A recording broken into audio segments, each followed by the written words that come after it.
السلام عليكم ورحمة الله وبركاته. ازيكم حبايبي؟ عاملين ايه؟ يا رب تكونوا في احسن حال. معاكم ايه ابراهيم ودي قناتي ايه والمطبخ. باذن الله هعمل معاكم النهارده كيكة العشر معالق. الكيكة هشة طرية لذيذة، حاجة بقى كده بدون خلاط، بدون مضرب كهربائي. هنعملها بحاجة باذن الله موجودة في مطبخنا كلنا. باذن الله الفيديو يعجبكم. تعالوا بقى كده نشوف الطريقة، بس ما تنسونش حبايبي في اللايك والاشتراك في القناة فضلا طبعا. تعالوا بقى كده يلا بينا نشوف الطريقة. اول حاجة بقى معايا كده 3 بيضات،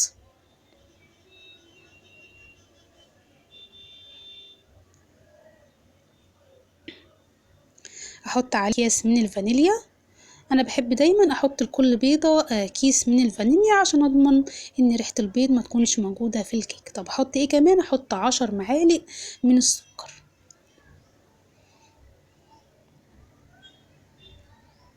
طبعا بعد 10 معالق وابدأ ان انا احط عليهم كمان 10 معالق من اللبن.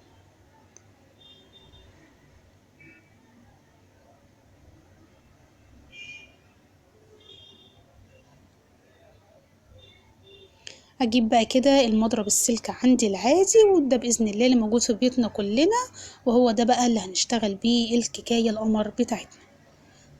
هبدا طبعا اضرب كويس جدا كده عشان السكر يدوب معايا.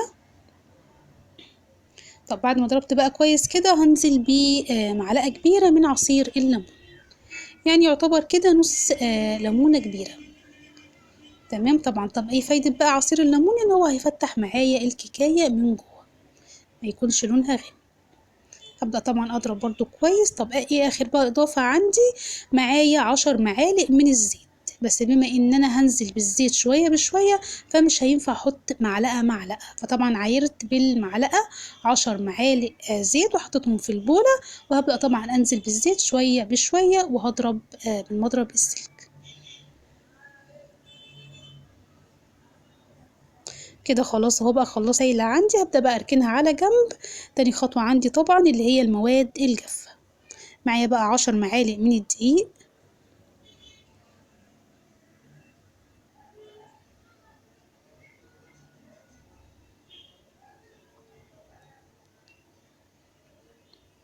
طب احط عليهم ايه بقى؟ احط كيس بيكنج باودر. الكيس ده اللي هو 16 جرام. تمام. طبعا لو حطينا لو عايرنا يعني الكيس ده بالمعلقة هيطلع معلقة كبيرة. احط كمان رشة بسيطة من الملح. ابدأ بقى ادي تقليبة كده محترمة بقى دقيق مع بقية المكونات.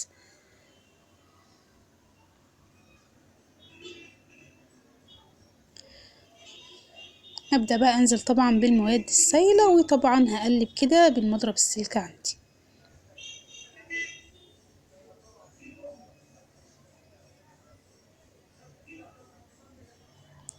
انا زي ما انتوا شايفين بقى حسيت ان قوام الكيك كان تقيل قوي صراحة، فكل اللي حطيته يعني فنجان القهوة ربعه مية.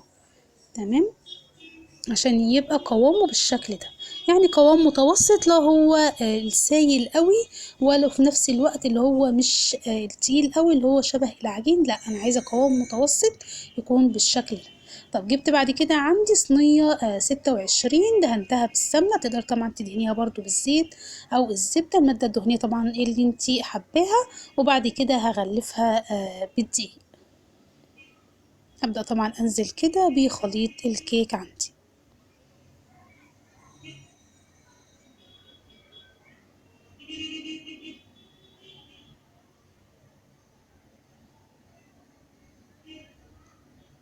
بعد ما حطيت بقى خليط الكيك كده هبدأ بقى ان انا احطها في الفرن. طبعا الفرن بيكون شغال عندي قبلها ب10 دقايق، يكون اول ما ادخلها طبعا اخلي درجة الحرارة على الوسط في الشبكة في النص. طب طلعتها بعد قد ايه؟ طلعتها بعد 25 دقيقة.